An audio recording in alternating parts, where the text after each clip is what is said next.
இல்லை தம்பி, ஐயா எப்போ நம்ம வண்டி நம்ம தானே பார்த்துன்னு சொல்லுவார்.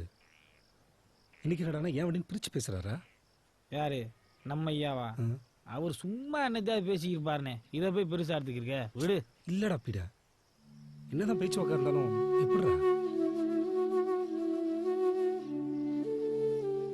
எங்க வண்டி ஓட்டு கற்றுக்கிட்டு நம்மளை கழட்டி விட்டு வரோன்னு பயமா இருக்குடா.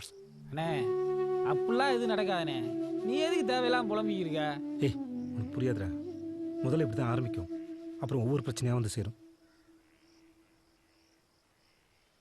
எல்லாம் உன்னால தான்டா. நீ ஒழுங்கு வண்டி வச்சிருந்தா அவர் வந்துருப்பாருடா, இந்த பேச்சு வந்துருக்குமாடா.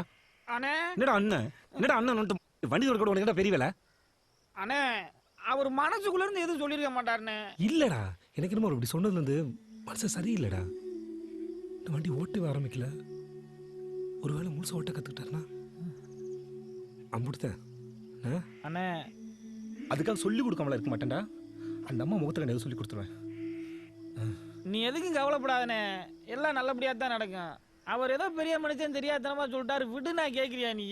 அதுக்கு நீ என்கிட்டயே போயிட்டு சும்மா நாயிட்டு இருக்க. அப்புறம் அவர் வண்டி நாம ஓ வண்டி நான் சொல்லுவாரு.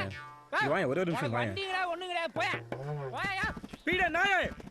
ஏய் கையில சிக்கிற செத்தடி. ஓம் புலம்பல கேக்குறதுக்கு செத்தரலாம்.